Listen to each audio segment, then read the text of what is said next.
wanita hari ini. Wanita hari ini bijak mengatur, mengurus mata wataknya.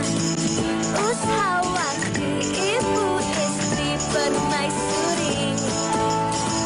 Wanita hari ini di zaman modern masih kekalkan adatnya. Dihormati, disayangi, disanjungi. Wanita hari ini. Salam 2 Ramadan 1443 Hijrah bersamaan hari ini 4 April 2022. Assalamualaikum, selamat tengah hari semua. Sekarang ini anda sedang menonton Wanita Hari Ini bersama saya Hawa Rizwana dan juga berseri-seri set kita hari ini. Kita bersama dengan Uyainah Arsyad. Tahniah diucapkan. Tahniah kenapa tu? Sebab Uyainah dikongsikan bakal menjadi seorang ibu nanti. Terima kasih Hawa. Assalamualaikum, apa khabar semua penonton setia Wanita Hari Ini? Wah, rasa macam lama sangat-sangat tak bersua dengan anda semua. Yana harapkan dan Yana doakan anda semua sihat-sihat sahaja, ceria-ceria sahaja. Dan tarikh hari ini pun cantik sebenarnya Hawa. 4422. Ya, betul. Dan harapkan anda punya berpuasa untuk hari kedua ini juga. Alhamdulillah semuanya berjalan dengan lancar hendaknya. Itulah, tapi bila saya dengan bakal ibu ni saya risau. Yaina okey, sihat? Okey, alhamdulillah. Alhamdulillah. Tapi gambar bukan kaleng-kaleng Gambar ibu bukan ketika berada di Turki. Itulah dia percutian orang kata singkat sebab Yana lepas bernikah hari tu tak sempat pun pergi ke honeymoon.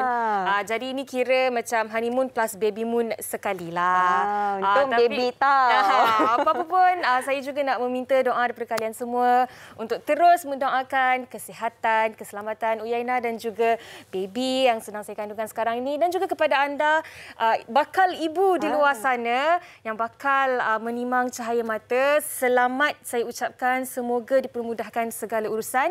Dan buat anda yang lain yang masih lagi menanti kehadiran zuriat, juga semoga dikurniakan zuriat tepat pada waktunya, insya-Allah. InsyaAllah pada bulan Ramadan ni semoga doa yang baik-baik dimakbulkan. Okey, dan kita kalau boleh sentiasa nak kongsikan berita gembira khas untuk anda semua penonton Wanita Hari Ini, dan kita nak belajar daripada perkongsian rakan-rakan kita di media sosial. Di TikTok Yaina ada video perkongsian oleh Nizam Ramon ya. Wow, ini yang saya rasa satu keluarga yang cukup baik sekali. Sporting. Sporting sebenarnya. Sangat sporting. Ada tanah buat rumah khas untuk satu keluarga. Betul. Dan apa yang menariknya sebenarnya, rumah ini adalah sebuah rumah pusaka. Dan mungkin mereka ada beberapa orang adik-beradik yang saya tak pasti berapa bilangannya, tetapi nak memastikan yang rumah ini cukup untuk kesemua adik-beradik mereka. Jadi dibina sebuah rumah di atas tapak tanah pusaka yang sama, dan supaya adik-beradik yang lain dapat satu level setiap seorang. Wah, bestnya Hawa. Itulah kalau kita tengok ada 3 tingkat kan. Mungkin 3 adik-beradik ataupun 4 ke, ada tingkat 2 sikit ke, bahagi 2 ke kan. Apapun kita suka cerita yang sebegini kan. Kalau adik-beradik tu kita nak lebih harmoni, ada tanah dikongsi bersama. Betul tu. Hawa berapa adik-beradik? Saya 3. Kan? Bolehlah buat 3 tingkat macam ni juga. InsyaAllah. Ini juga saya kira boleh dijadikan orang kata ilham kepada anda di luar sana yang kadang-kadang betul kita sayangkan rumah pusaka kita, tetapi kita harus bergerak ke depan. Bukannya kita beri ataupun serahkan rumah itu kepada orang lain, untuk diri kita sendiri, untuk anak-anak, untuk adik-beradik sendiri, supaya kita dapat kehidupan yang lebih baik, yang lebih berkualiti hendaknya. Yalah, kalau tak, rumah kecil kan Hawa, rumah pun lama dah usang. Jadi apalah salahnya sekiranya didirikan rumah yang 3-4 tingkat ni khusus untuk adik-beradik, semua dapat satu tingkat. Ini idea yang sangat baik. Saya rasa penyelesaian yang sangat baik. Sebab kalau boleh semua orang nak ada rumah sendiri. Betul. Tapi keadaan sekarang ni tak menentu. Harga rumah pun kita rasa mahal lah. Tambah-tambah kalau di bandar kan. Okey, ini idea yang boleh kita gunakan. Jadi kita nak ucapkan terima kasih kepada Nizam Ramon atas perkongsian pertukaran rumah pusaka yang dijadikan sebuah rumah lain yang banyak tingkat kalau kita lihat ni kan. Dan Hawa, macam mana dah hari kedua berpuasa ni? Macam mana, okey? Okey, Alhamdulillah. Dan mungkin ada dalam kalangan anda hari ini nak train anak-anak untuk berpuasa kan. Kalau kita kecil-kecil dulu, mungkin secara berperingkat, secara fasa lah. Kalau umur 6 tahun, puasa setakat pukul 1 tengah hari. Bila dah besar sikit, barulah puasa penuh kan. Jadi macam mana pengalaman anda hari ini? Untuk itu, apa kata kalau kita juga saksikan rangkuman video TikTok yang telah pun dirangkumkan oleh wartawan kami. Jom kita tengok. Dalam pukul 7.30 macam tu. Lagi sikit je lagi. Tak lambat dah. Sekarang dah nak masuk.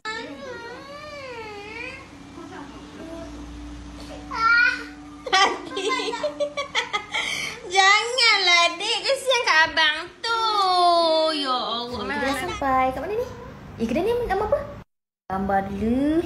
Tangan-tangan. Makan-makan. Dah sampai dulu. Yang penting aku dah reserve awal. Tak siapa boleh ambil meja ni. Kau apa? Oh, baru kompat. Mati dah aku. Weh, kau okey tak? Tak, okey je. Aku tak sahur ni. Sebab tu macam ni lemau. Farah, sekarang kau apa? Baru pukul 4, Cherry. Farah, kau apa sekarang, Farah? 4.10. 4.10. Farah, kau apa? 4.15, Cherry. 4.15, kalau susah dapat sangat 4.15. Sekarang kau apa? 4.17 minit, Cherry. Pukul 7? 4.17 minit. Dah pukul 7 dah? Cherry, masih 4.17 minit? Ya, pukul 7.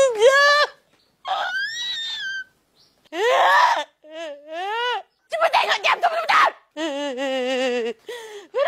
Farah dah pukul 7. Farah kenapa pernah pukul 7 lagi? Sekarang pukul berapa, Aina? Sekarang awal lagi hawa, jangan lagi. ditanya. Wanita hari ini tak habis lagi, Aina. Belum masuk Baru tengah lagi hari. hawa. Itulah, kalau kita tengokkan tadi, daripada kecil macam-macam keletahannya. Tak kurang juga yang dah dewasa ni. Harap-harap tak adalah yang menyeru nama Farah. Di awal-awal waktu ni lagi, baru pagi lagi ni. Tengah hari pun belum masuk lagi. Baru Ramadan kedua. Harapnya kita sama-sama kuat lah, ya. Ya, dan Hawa dah sempat pergi ke Bazar Ramadan? Belum lagi, Aina? Yana semalam sebenarnya nak pergi. Macam first time lah kan kita nak pergi ke Bazar Ramadan. Lalu Allah, panjangnya barisan nak masuk ke Bazar Ramadan tu je dah panjang. Belum lagi digerai-gerai kecil-kecil tu. Saya cakap dekat suami, tak apalah, kirim salam je lah dekat Bazar Ramadan. Esok lusa kita pergi. Ya, tambah-tambah awal Ramadan ni mesti ramai yang teruja sangat nak ke bazar kan. Tapi ada setengah bazar Ramadan tu dia ada kuota. Lepas tu ada kamera lagi, dia tengok berapa orang dalam bazar Ramadan tu. Okey, kalau dah cukup ramai, okey, belum boleh lagi untuk orang nak masuk. Bagus sebenarnya supaya kita boleh mengawal sedikit keadaan. Tak adalah di luar kawalan terlalu ramai orang di dalam satu kawasan. Okey, baik. Tadi kita ada bercakap menyentuh sedikit tentang berita kehamilan. Itulah khas untuk Yaina tahu sebenarnya. Dan juga kepada ibu-ibu yang sedang hamil dan yang juga sedang menyusu sekarang ini, kita nak bersama dengan Profesor Madya Dr. Sufiah Sulaiman yang merupakan pakar perunding Jabatan Obstetrik dan juga Gynecology Pusat Perubatan Universiti Malaya untuk berkongsi beberapa tips khusus buat ibu yang sedang hamil dan yang sedang menyusukan anak sekarang ni. Assalamualaikum. Waalaikumsalam. Selamat tengah hari. Selamat tengah hari, Doktor. Okey, Doktor. Baik, salam. Baik, Doktor, kalau kita lihatkan pada bulan Ramadan ni, pastinya ada pelbagai persoalan lah khasnya mungkin kepada ibu yang baru saja mengandung kan, dan mungkin ada persoalannya. Boleh puasa ataupun tidak, kalau boleh Doktor jelaskan. Okey, terima kasih ya atas soalan tersebut. Kalau dikira daripada segi kesihatan, untuk ibu yang sihat, okay, terutamanya kalau dia dah lepas daripada kita panggil trimester yang pertama tu, yang mana dia tak ada lagi muntah, tak ada lagi rasa nausea, rasa susah, tak boleh nak makan dan sebagainya, dia boleh berpuasa sebenarnya. Dan juga sekiranya kalau dia tak ada masalah kesihatan, contohnya tak ada kencing manis yang memerlukan ubat-ubatan tertentu, dia boleh berpuasa. Dan kita selalunya menasihatkan dia kalau dia ingin berpuasa, kita galakkan dia berpuasa, cuma cara pemakanan tu dia kena tukar sikit. Okey, cara pemakanan yang bagaimana yang sepatutnya? Okey. Kebiasaannya macam kita makan banyak di siang hari kan, malam hari kita tidur.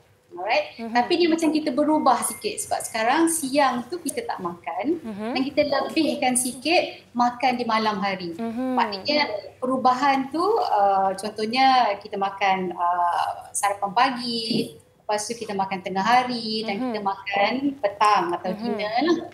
Dan sekarang ni kena ubah, maknanya yang lunch tu, yang tengah hari tu jadikan macam pagi. Oh. Maknanya masa bersahur tu kena heavy sikit. Oh. Lebih sikit. Okey. Dia kena makan sahur. Kalau wanita mengandung nak berpuasa, memang digalakkan sangatlah dia bangun untuk bersahur dan makan lebih sikit kalori dan juga protein dia. Hari lah. Betul. Anggap seperti sarapan ataupun breakfast like a king lah. Betul. Memang makan penuh seimbang.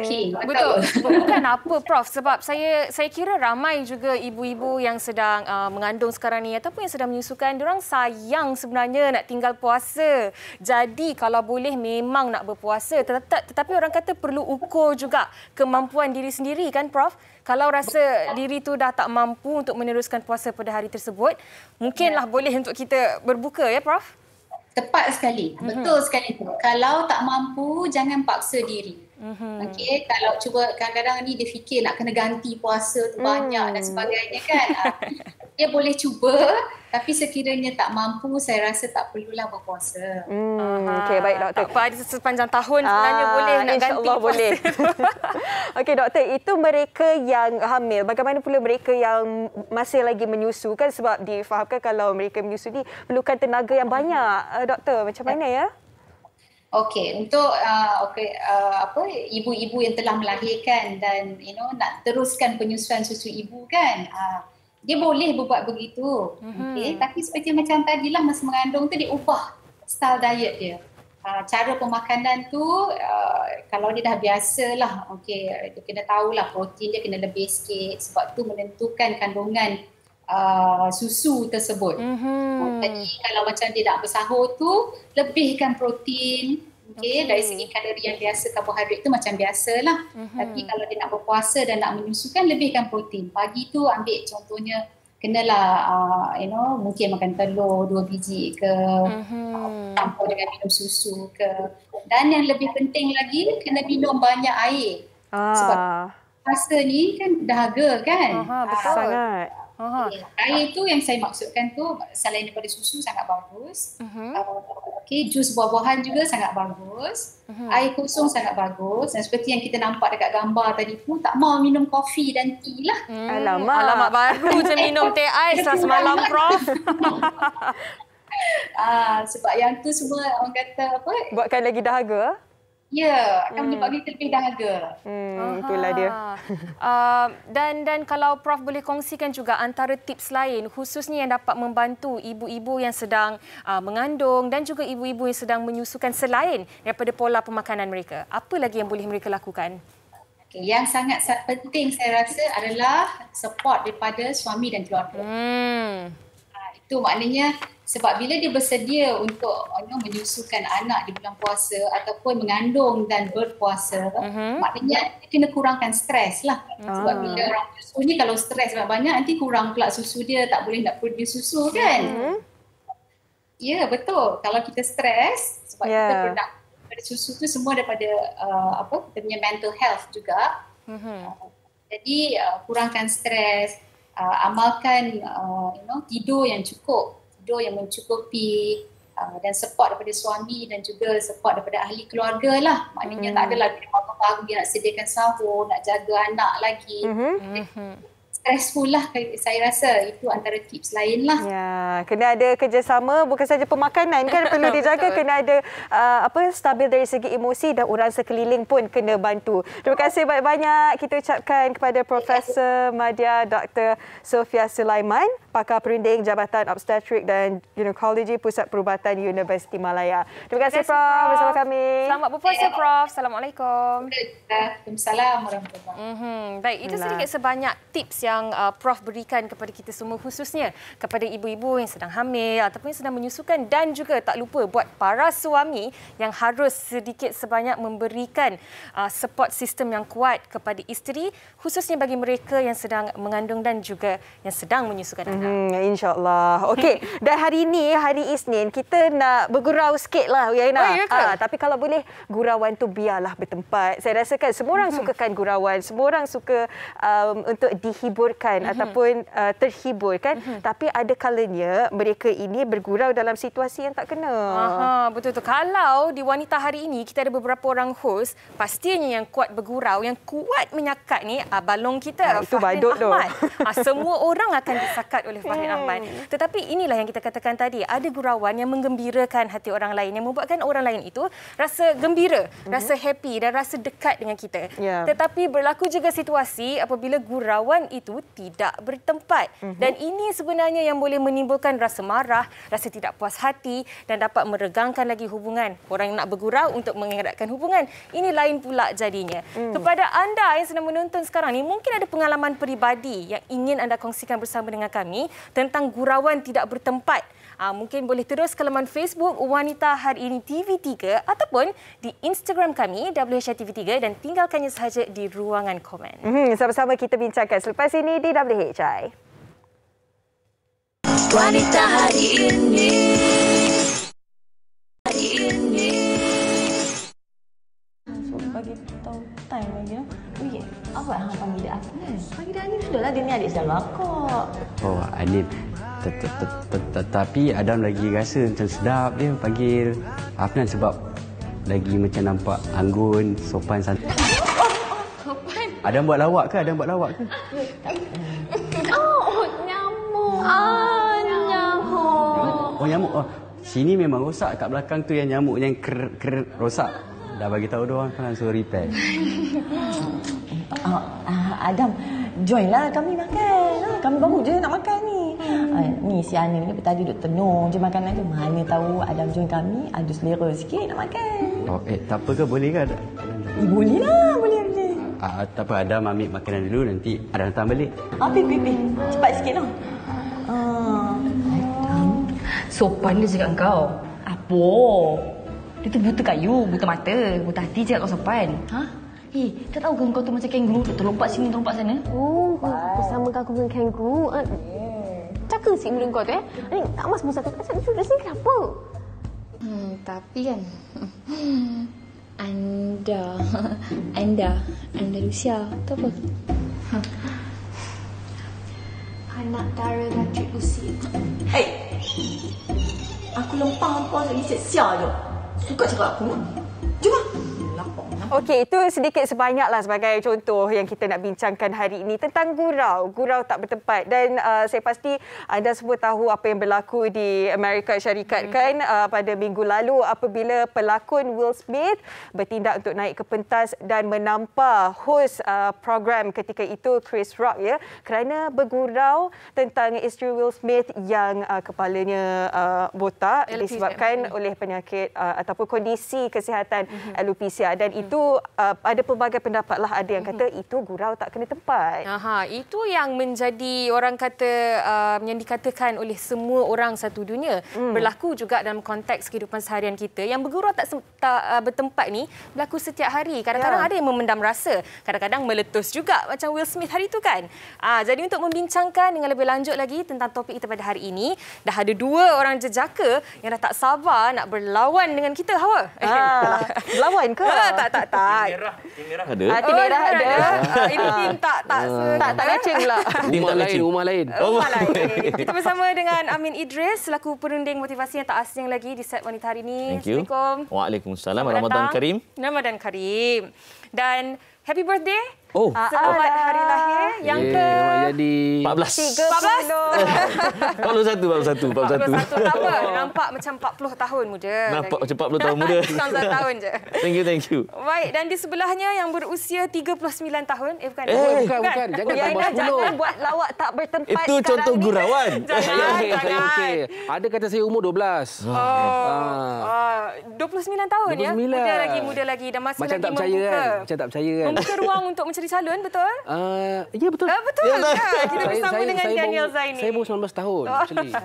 Itulah dia Daniel Zaini. Sihat, Daniel? Alhamdulillah, sihat. Terima kasih kerana sudi bersama dengan kita semua penonton wanita hari ini. Terima kasih dan selamat berpuasa juga untuk semua. Selamat berpuasa kembali. Okeylah, kita sebelum nak dengar pengalaman Daniel lah, mesti mencabar juga kan kejaya. Ialah kita nak bergurau, kita nak menghiburkan orang lain, pasti ada cabaran-cabaran ni. Tapi sebelum tu nak tanya Encik Amin lah. Ya, saya. Apa yang menyebabkan setengah orang ni buat lawak dia tak kena tempat? Buatkan orang rasa macam terasa, marah. Macam mana tu Encik Amin? Lawak ialah sebahagian dari medium of communication. Lawak. Dia komunikasi adalah dia sender menghantar mesej kepada receiver. So dalam mesej tu kadang-kadang dia ada noise. Noise itulah kadang-kadang menyebabkan mesej tu tak sampai. Baik. Salah satu noise ialah gurau tak bertempat. Okey, gurau ni bertujuan untuk menambahkan warna-warni komunikasi selain daripada untuk menyampaikan mesej. Gurau ni juga adalah untuk supaya mesej tu sampai secara tak langsung. Kita nak tegur tapi kita gurau-gurau. Secara tak langsung sampai mesej tu. Dia akan jadi masalah apabila dia melanggar etika bergurau. Dia etika komunikasi ni, contoh kita nak puji orang pun ada etika dia. Contoh kalau saya kata Hawa cantik hari ni, tak boleh. Dalam etika komunikasi tak boleh sebut Hawa cantik hari ni. Tak boleh. Habis tu hari lain tak cantik ke? Nampak? Tu tujuan dia. Macam selalu je dengar respon macam ni. Nampak tak? Sebab hari apa? ni je cantik. Hari ni je cantik. Saya Hari lain perempuan ni yang cakap macam itu. biasanya. Hari lain aku tak terima cantik kasih. ke? Sebab tu etikanya ialah jangan puji, jangan guna kataan hari ni. Kata Hawa, pandai Hawa pilih gabungan kombinasi warna. You look very good. So spesifikkan pujian. Tu puji. Apatah lagi dalam kita bergurau. Jadi bila kita tersilap gurau itulah orang kata rasa. Tapi kalau gurau yang betul, orang happy. Maknanya, Cik Amin, kalau kita nak bergurau ni pun kena ada etika dan adab bergurau lah. Ya, benar. Cuma saya tak boleh sebut lagi sekarang. Nanti korang tak ada soalan nak tanya. Okey. Kita pengacara kita tahu lah. Kita simpan dulu. Okey, ni kalau kita cakap pasal Daniel kan. Daniel penyanyi, penyampai radio dan seorang pelawak juga. Komedian, stand-up comedy yang kita kira memang bukan senang sebenarnya nak membuat lawak, nak buat orang ketawa dan mungkin akan berlaku juga situasi-situasi yang di luar kawalan, di luar jangkaan. Tetapi macam mana Daniel sebagai seorang pelawak kan nak orang kata draw the thin line lah kalau kata orang putih untuk pastikan ada limitnya supaya sensitivity tu masih lagi terjaga dan kita tak terkeluar daripada batasan tu. Sejak balik Turki dia lah macam. Itulah. Bukan. Saya nak jawab masa gugup. Pertama kali saya belum pernah lempang orang lagi lah. Dan harap takkan pernah. Saya harap takkan pernah lah. Saya nak Jangan risau. Bulan puasa kan? Bulan puasa. Sebenarnya kalau kita tengok daripada kes Will Smith dengan Chris Rock tu, joke G.I. Jane tu, dia kelakar. Dan dia tak salah. Joke G.I. Jane tu kan. Tapi kalau kita nak tengok daripada cerita sebenarnya, mungkin ada yang tak tahu lagi. Chris Rock atas pentas, dia buat lawak pasal G.I. Jane punya jokes kan. Di mana filem 1997 yang perempuan bola botak tu kan. Kalau isteri Will Smith tu, dia rambut dia botak sebab dia gunting. Betul. And then dia buat jokes pasal G.I. Jane. It's different. Dia lain. Tapi bila dia buat joke pasal perempuan botak dan dia berpenyakit. Itu masalah dia. Sebab dia ada kaitan dengan kondisi kesihatan. Betul. Dan bila Encik Amir tadi ada cakap ada etika, dia setuju ataupun tak? Apa-apa kita nak buat lawak pun kena study juga dulu. Betul. Macam saya kalau dalam berkomedi kebanyakannya saya akan impersonate ataupun meniru gaya mana-mana karakter VIP ataupun tidak VIP. Dan sebelum saya nak impersonate karakter-karakter tu saya akan study dulu. Tapi kebanyakan karakter-karakter yang saya study dan saya buat joke di depan TV ataupun di mana-mana kan, saya tak akan menjurus kepada buat karakter itu jadi negatif. Contohnya saya guna suara ahli politik dalam satu karakter, tapi karakter itu bukan ahli politik. Karakter itu di ketua kampung ke? Pernah tengok? Kerja kedai makan ke? Pernah tengok juga. Walaupun saya attire macam dia, tapi saya tak portraykan dia jadi dia. Sebab kalau saya portraykan jadi dia jadi salah. Jadi salah. Pernah study Amin Idris lah? Pernah. Saya pernah buat. InsyaAllah lepas ni saya akan buat. Tak sabar nak tunggu jadi penonton Super Body. Tak sabar. Jadi sebagai orang kata kita orang awam pun kena ada batasan dia dan perlu juga tahu dengan siapa kita bergurau. Apatah lagi seorang komedian yang profesional, pelawak profesional. Apatah lagi kalau kita dekat Malaysia ni, kalau boleh saya bagi tahu, dekat Malaysia adalah komedi paling susah nak buat. Dan pelawak paling susah nak hidup adalah di Malaysia. Sebab kita ada banyak kekangan sebenarnya. Bangsa berbeza, agama berbeza. Betul. Sebab kita tak boleh cakap tentang budaya, tak boleh cakap tentang agama, tak boleh cakap macam banyak benda lagi. Tapi kalau negara luar, tak payah pergi jauh, Singapura, Indonesia, dia orang boleh bercakap banyak benda. Dan banyak benda yang dia orang boleh explore. Tapi kita, konten kita agak limited. Dan kalau perasan, Malaysia punya komedi, dia dalam satu ruang yang macam, dia lebih kepada, dia bukan universal sangat. Dia macam, sebab tu dekat Malaysia, sketch jadi. Stand up komedi kat Malaysia, dia kurang jadi. Sebab apa? Kalau tengok macam joke, contohlah kalau korang kenal Russell Peters ke, Kumar ke sebagainya, dia orang banyak buat joke, contoh macam Russell Peters, kalau dia atas stage, dia attack je. Dia akan attack mana-mana audience tau. Tapi kalau tengok full set komedi dia akan counter diri dia dulu. Baru dia akan counter orang tu. Ada teknik dia jugalah. Kita boleh bahan orang macam engkau ni apa pasal ni sangat engkau macam akulah. Nampak? Dia counter balik. Maknanya kita tak menjurus kepada dia lah. Kan? Menarik. Banyak lagi kita nak tanya juga kepada Daniel. Tapi kalau Cik Amin boleh kongsikan. Tadi Daniel ada cakap tentang membahan. Okey, kadang-kadang orang membahankan Hawa sebab sekali mungkin dia jadi kelakar. Mungkin dia akan jadi lawak. Kan? Tapi kalau dah banyak kali bahan perkara yang sama berulang kali, kita sendiri pun akan rasa itu sebagai personal attack. Betul. Kita akan rasa benda ni dah tak kelakar dah. Jadi macam mana sebenarnya dari orang kata budaya membahan yang mungkin mekar dalam konteks masyarakat kita juga ni? Dan budaya membahan ni secara depan-depan tu dah ada. Yang semakin menular budaya membahan di social media. Budaya troll, budaya mengata. Spill tea? Spill the tea kan. Sila share 20 orang, saya akan dedahkan bla bla bla bla bla bla kan. Which is kalau disalahguna dia akan jadi membahaya. Kalau guna cara yang betul dia akan jadi hasil yang betul lah. Yang saya nak relate juga dengan apa yang Yana tanya tadi ialah bagaimana kita kadang-kadang kita bercakap, kita tak fikir perasaan orang. Dan benda ni bukan hanya bergurau saja. Saya sebagai motivator, trainer pun, kami bukan sekadar pergi program, cakap, dapat duit, balik, ye kan. Ya kan. Tapi kita ada satu disiplin dipanggil TNA. Training Need Analysis. Kita kena analyse dulu siapa audience kami, berapa umur mereka, komposisi ramai wanita ke lelaki, pangkat apa, supaya baik-baik kata-kata kami sesuai dengan tahap pemikiran mereka dan kita tak keluar kata-kata yang sensitif yang boleh mengguriskan hati mereka.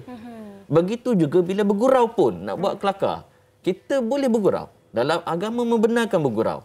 Ada satu kisah, saya beritahu terus. Boleh, silakan. Dalam hadis riwayat Ibn Hibban, hadis ni dinilai sebagai sahih oleh Ibn Hibban sendiri. Hadis ni panjang.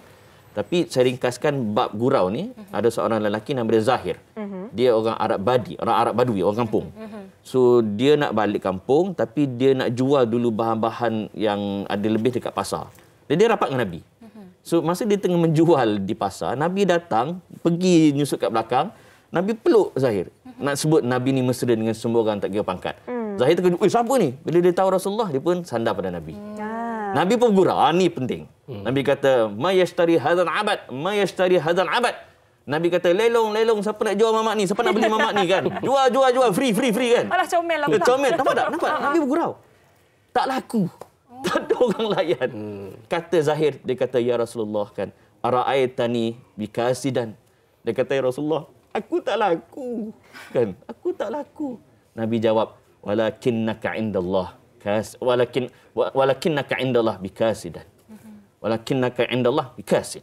Tetapi kamu di sisi Allah sangat tinggi nilainya.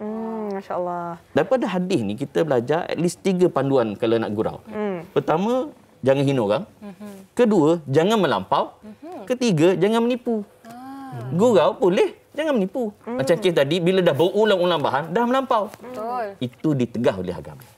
Nabi Muhammad SAW. 3 garis panduan kan? Ya, betul tu. Dan itulah gurau pun kena bukan saja bertempat tapi kena dengan orang juga. Sebab kita risau bila bergurau ni ada kes budak-budak sekolah dia kata nak belanja kawan-kawan dia mi segera. Sampai-sampai tak jadi. Lepas tu ditumbuknya oleh rakan-rakan tu. Kita tak naklah jadi seperti itu kan. Okey, banyak lagi sebenarnya kita nak fahami lagi tentang gurau tak kena tempat ni. Tapi sebelum tu kita nak dengarkan apa kata kawan-kawan kita tentang hal ini.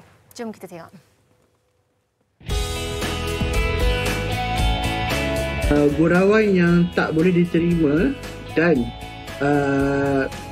agak keterlaluan adalah apabila seseorang itu bergurau dengan menyentuh isu-isu sensitif seseorang seperti body shaming, skin colour, status perkahwinan. Kerana gurauan seperti ini akan menyebabkan mangsa gurauan itu berasa kurang keyakinan untuk berhadapan dengan khalayak ramai. Gurau boleh, tetapi jangan melampaui batas sehingga bermasa muka, bermuram duja disebabkan kata-kata.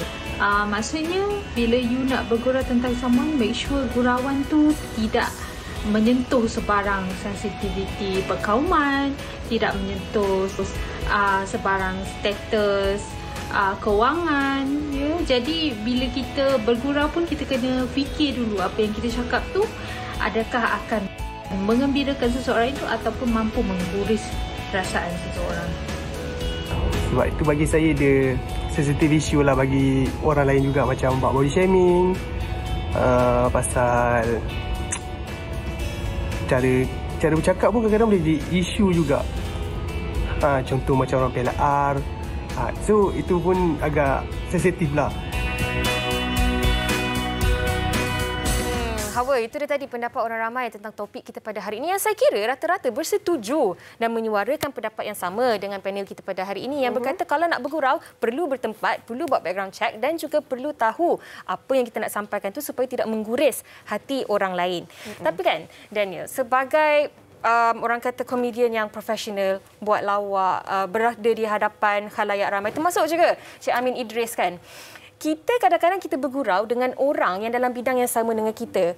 Kita mungkin rapat dengan orang tersebut. Dalam konteks public eye, semata masyarakat, orang lihat kita ni sebagai professional workers. Tetapi sebenarnya rapat kita tu tak diterima ataupun persepsi oleh masyarakat tu sedikit berbeza. Yang berkata, kenapa kasar sangat gurauan A dan B. Sedangkan antara A dan B itu okey sahaja. Tetapi di mata masyarakat, di mata publik itu sesuatu yang terlalu kasar. Pernah tak berada dalam situasi begini dan bagaimana sebenarnya Daniel menangani isu macam ni? Pernah. Kalau tengok dulu saya pernah masuk satu pertandingan lawak dengan Azmi Kalibaska. Saya dengan dia dah macam adik-beradik lah. Buat lawak apa semua. Tambah-tambah dia kan. Dia lagi lah buat lawak pasal diri dia sendiri. Kan? So kadang-kadang saya kadang-kadang bila buat lawak tu dekat pentas dan sebagainya, saya akan dapat DM daripada orang. Kenapa buat Azmi macam ni? Kenapa buat Azmi macam ni? Padahal dia tak tahu kita orang kawan rapat. Kan? Benda ni sebenarnya adalah benda macam budaya Malaysia tu. Kita tak boleh buat lawak dengan orang yang kita tak kenal. Dia tak macam luar. Sebab kita kurang mesra sikit kalau komedi macam gitu. Kan? Macam saya kenal awak, saya tak kenal dia. Saya buat lawak, awak gelak, dia tak gelak. Maksud dia mesra tu tak sampai. Komedi ni apa semua dia mesti kena ada satu connection jiwa lah. Macam kalau aku selesa dengan kau buat lawak simple pun aku akan gelak. Kan? Tapi orang tak tahu yang macam kalian mesra. Kalau macam kita buat lawak dengan member kan. Contoh macam di kaca TV, di atas pentas, kita sesama selebriti kita buat lawak dan orang tak tahu yang kita berkawan. Bila orang dengar ataupun kita keluar perkataan-perkataan macam kasarnya gurauan dia, padahal kita berdua dekat luar lagi teruk benda tu. Kan? Cuma bagi dia orang dekat luar, dia orang rasa macam agak kurang selesa sebab dia orang tak tahu yang kita kat luar macam mana. Jadi macam mana sebenarnya tu? Kerja juga. Kerja juga. Pada masa yang sama kata-kata ataupun yang diberikan oleh penonton ni perlu juga untuk kita perbaiki diri kita di kemudian hari. Betul, perlu juga sebab orang melihat apa yang kita buat. So, apa saja yang kita buat, orang akan ikut. Contoh macam budak-budak akan ikut sebagainya kan. Sebab tu saya perasan kadang-kadang kalau saya pergi lalu mana-mana kan, budak-budak sekarang dah pandai dah gurau kasar. Kan, main-main nama bapak dan sebagainya kan, gurau kasar kan. Kalau kita dulu setakat gurau biasa-biasa je. Kan, ini sekarang dah level-level lain. So, sebagai seorang komedi dan juga semua pelawak-pelawak kita, tugas kita orang adalah untuk cuba beri satu komedi yang bukannya komedi kurang ajar. Kan? Kadang-kadang komedi tu dengar macam kurang ajar, tapi tak sebenarnya. Dia lebih kepada kalau boleh nak educate. Educate dan juga kadang kalau kita kawan-kawan kan, kalau macam kita bahan dia apa semua, sebenarnya kita sayang kat dia, kita bahan-bahan dia. Nak mengeratkan lagi. Nak mengeratkan, tapi jangan melebihi batas lah. Sebab tu dia kena belajar PDSB. Oh, kalau tadi TNA, PDSB apa pula tu? Fikir dulu sebelum cakap. Ni macam semua boleh... Dah lama baru tu? Dah lama, 8 tahun saya study. Saya study 8 tahun. Saya sangat-sangat tertarik lah bila tadi Daniel dah sebut tentang keterbukaan, tentang penerimaan orang berbeza. Tambah Malaysia ni pelbagai bangsa, agama pun berbeza. Tapi kalau kita tengok filem-filem P.Ramlee, lawak dia macam-macam.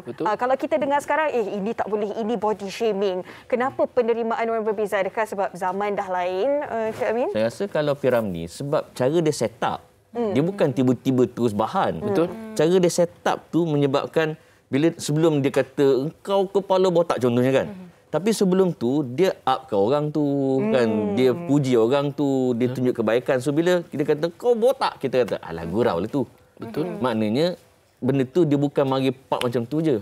Sama juga dalam realiti.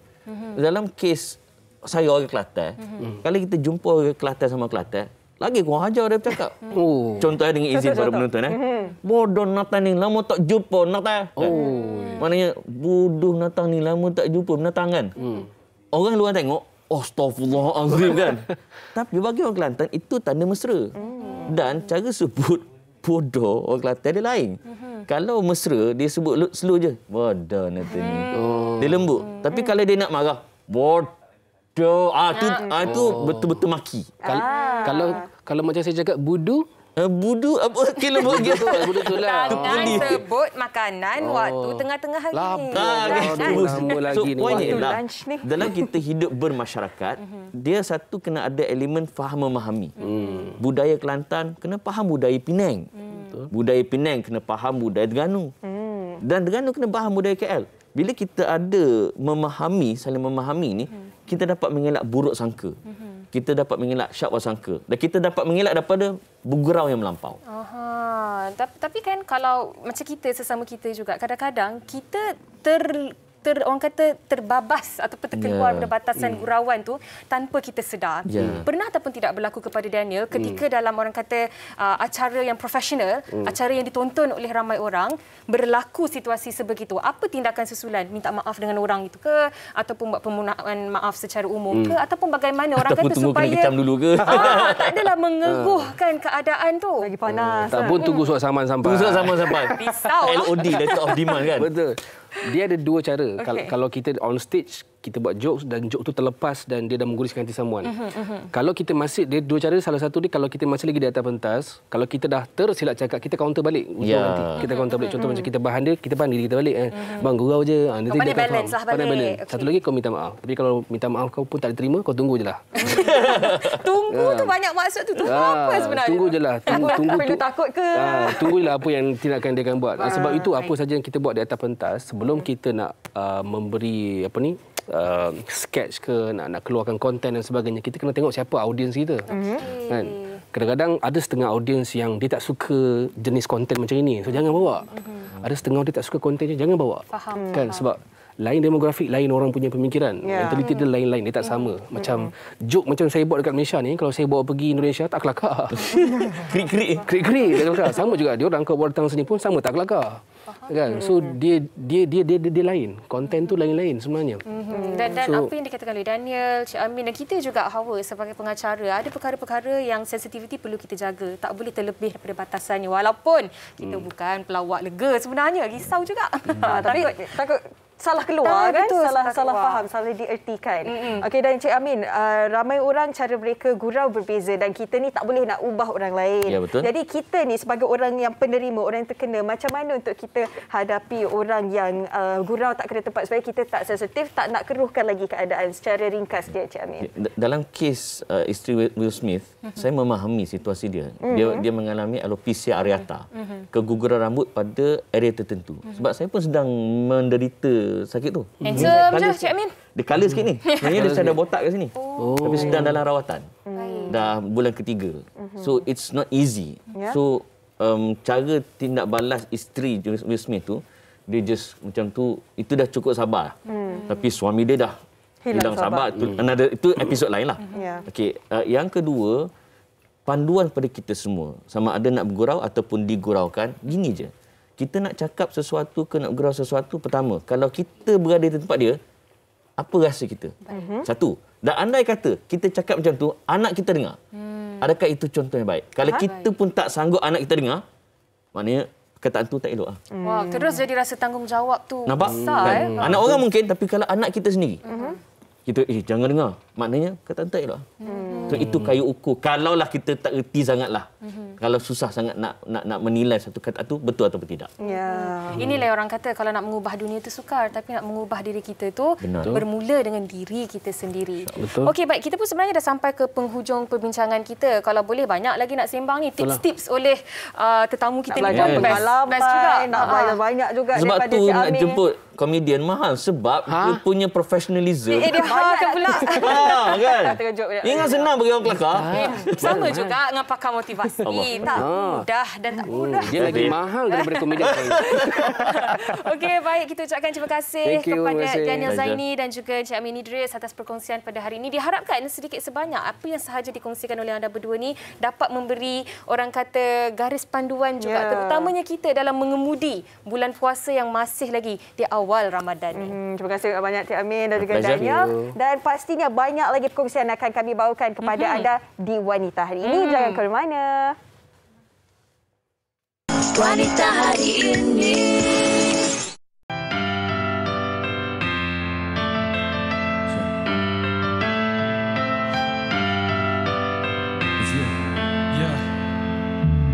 Sejauh kaki melangkah harus ingat, di atas bumi kau berpijak dengan nasihat. Ikut pesan orang tua, hidupkan berkat, dan moga-moga akhir nanti kita akan jumpa di syurga yang menanti dengan amalan yang di sisi. Jadi apa perlu kita bazir waktu lagi? Siapkan semua, sediakan segala, niat di hati hanya untuk dia. Hanya tu yang satu. Bermula dengan nama pengasih dan penyayang. Apa yang terjadi ku lalui dengan tenang. Nak cari seimbang hingga ku terlepas pandang. Aku nak jadi tapi ku kejar bayang-bayang. Aku doa tak sesat di jalan lurus. Selekor tak terurus tapi tetap jalan terus. Biasa harus dosa aku terhapus. Ketemu jalan lurus sebelum ku ditimbus. Let's go. Mimpiku kini tiada rahasia. Semakin rasa rinduku padanya. Kau merahkan hatiku yang kini membiru. Hidup dan matiku hanya kau satu. Untuk rasa yang telah singgah, rasa megah diri ini tak pernah sudah. Terus ku berubah, kau segalanya.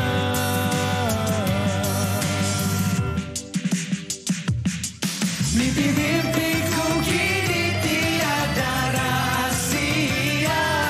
Semakin rasa rinduku padanya. Kau merahkan hatiku yang kini membiru. Hidup dan matiku hanya kau satu. Mimpi-mimpiku kini tiada rahasia. Semakin rasa rinduku padanya. Kau merahkan hatiku yang kini membiru. Hidup dan matiku hanya kau satu.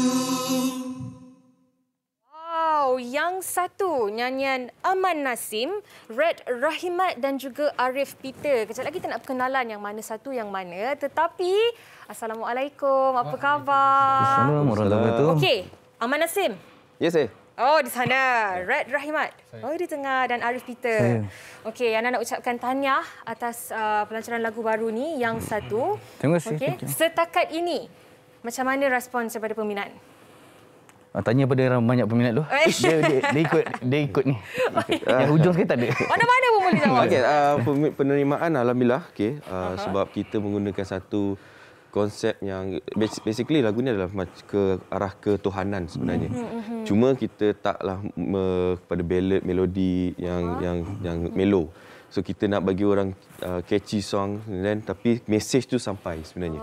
Dan kalau kita dengar nyanyian tu tadi, alunan paduan suara anda bertiga memang sedap, memang ngam lah orang cakap. Dan liriknya pun memang sangat-sangat indah. Mungkin boleh cerita sikit siapakah orang-orang yang terlibat di sebalik pembikinan lagu yang satu ni? Okey, boleh Ngarit. Untuk pembikinan lagu dari segi lirik, kita semua terlibat. Semua terlibat. Semua menulis ke apa? Semua menulis. Kita ada, selain daripada yang ada kat sini, dekat behind the scene kita ada Abang Jack Jaffney, kita ada Pon Hasrin. Memang semua contribute lah dalam lagu ni. Kita memang. Tak ada siapa nak makan lebih ke apa ke, memang semua sama. Wah, seronoknya.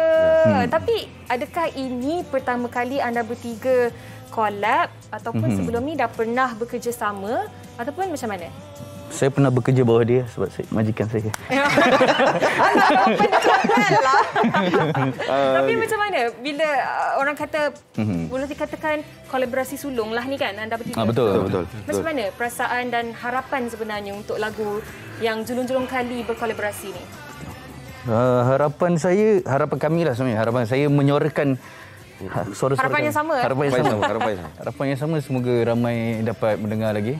Tengok di YouTube, kita punya music video ada. Lagi satu, kita nak supaya dapat ramai lagi mendengar. Penat buat promo dia. Tolong tengah. Rakyat Malaysia tolong. Tapi kalau boleh cerita dalam lagu ni, kita nak bagi sampai dekat orang lah. Pendengar tu dapat apa mesej yang kita cuba sampaikan. Betul. Tapi saya kira kan sebenarnya bila kita pun baru masuk ke hari kedua bulan Ramadan tahun ini kan. Dan anda pun release lagu ni tak silap saya beberapa hari, seminggu yang lalu. Betul. Minggu lepas. Jadi perancangan tu kalau tengok memang dah tepatlah. Jadi lagu ni akan sentiasa dimainkan di bulan Ramadan. Orang kata dari segi penyusunan, planning itu memang A. Jadi macam mana sebenarnya anda merancang supaya lagu ni rilis tepat pada waktunya? Kita merancang Tuhan yang menentukan. Okey, sebenarnya kita ada lagu ni, kita pun berkolaborasi dengan pihak sini, Alternate Records. Dan lagu ni adalah lagu untuk soundtrack OST 30 hari sebelum raya. Untuk TV9 sebenarnya. So ni main OST lah kat situ. Dahsyatlah pertama kali berkolaborasi. Betul. Terus diangkat Alhamdulillah. Rezeki di bulan Ramadan. Rasa macam mana? Kalau nak cerita saya pendekkan lah. Ini first time saya shoot music video. Macam sebelum ni tak berpeluang nak ada music video. So banyak dengan lagu ni saya dapat banyak pengalaman. Macam dapat jadi OST drama, dapat shoot music video. So macam-macam lah dapat daripada lagu ni. Dan Yana yakin ini yang pertama dan pastinya bukan yang terakhir. InsyaAllah. Okey, mungkin akhir sekali ada sesuatu yang nak disampaikan kepada peminat anda bertiga, kepada yang nak mendengarkan lagi lagu yang satu ni, di manakah platformnya? Silakan. Okey, kepada semua dan kepada peminat-peminat kami semua dan kepada followers kami, jangan lupa untuk saksikan juga drama 30 hari sebelum raya. Sebab lagu ni ada dekat dalam tu juga, main sebagai OST drama tu. Dan kepada semua yang nak tengok muzik video, boleh pergi pada channel YouTube COF Music. Dan juga semua digital platform yang lain, semua ada di situ. Yang tajuk Yang Satu. Jadi tak yang satu je keluar? Yang satu? Betul, yang satu. Yang satu je dah keluar. Betul. Sekejap, nak minta Aman cakap sikit lagi. Aman, sikit lagi, promo sikit lagi. Aman sini, Aman sini. Minta maaf. Arif. Sikit lagi, promo. Tolong, duit royalty. Duit royalty kami. Okey, baik. Kita ucapkan terima kasih kepada Aman Nasib, Rahimat dan juga Arif Peter atas perkongsian lagu baru anda. Yang nak doakan yang terbaik dan semoga selepas ini dapat melahirkan lebih banyak lagi lagu-lagu yang dekat di hati dan juga yang menyampaikan mesej cantik. InsyaAllah. Selamat Ramadan, selamat berpuasa kepada anda. Kepada anda pula, jangan ke mana-mana sebab kita nak berehat seketika. Sekembalinya nanti, Yana akan kembali bersama dengan Hawa. Wanita hari ini. Hai, kembali bersama kami di Wanita Hari Ini. Dan sebelum saya dan juga Hawa mengundurkan diri untuk siaran hari ini, ada sesuatu yang kami nak war-warkan kepada anda berkenaan dengan drama terbaru di slot Akasia yang bertajuk Harith Fayad.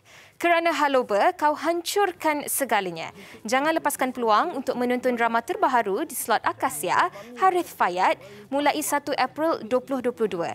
Dibintangi pelakon hebat Hafiz Roshdi, Adam Lee, Nat Zainal dan Cahaya Nilam setiap hari pukul 6.58 petang hanya di TV3. Sama-sama kita saksikan ya setiap hari jam 6.58 petang. Hebat pasang pelakon tu. Itulah. Okey Yana, semalam dah ramai ke bazar Ramadan kan. Tapi nak tanyalah Yana, walaupun tak pergi lagi, kalau pergi ke bazar Ramadan suka makan apa? Semua. Sebab Yana rasa juadah di bulan puasa, juadah Ramadan memang sangat-sangat sedap, membuka selera. Dan kita sebagai rakyat Malaysia ni antara perkara yang kita ternanti-nanti dan tertunggu-tunggu setiap tahun. Betul. Dan pastinya esok di Wanita Hari ini kita akan bawakan kepada anda menu bazar Ramadan. Bolehlah kita cuba-cuba buat dekat rumah juga kan. Nasib baik yang nak tak host esok, sebab kalau tak kruk-krak jugalah bunyi perut tu nanti. Tapi esok saya dan Sugita. All the best hour. Baik, terima kasih kepada anda yang dah setia bersama dengan kami. Untuk hari ini kami undurkan diri terlebih dahulu. Selamat menjalani ibadah berpuasa. Jaga diri. Assalamualaikum. Selamat Ramadan. Kalau bukan dia, siapa lagi? Wanita hari ini bijak mengatur, mengurus mata wataknya. Usahawati, ibu istri permaisuri. Wanita hari ini di zaman modern masih kekalkan adatnya. Dihormati, disayangi, disanjungi. Dia usahawati aliran masa kini, dia penyambung warisan Sri Kandi. Dia lemah lembut, baik budi pekerti, tapi cekal hati, dia tabah berani pendidik. Puteri dalam hal jati diri, dia permaisuri kepada si suami, kepada anaknya. Dia ratu di hati, tunggak keluarga, kalau bukan dia siapa lagi? Wanita hari ini bijak mengatur, mengurus mata wataknya. Usahawati, ibu istri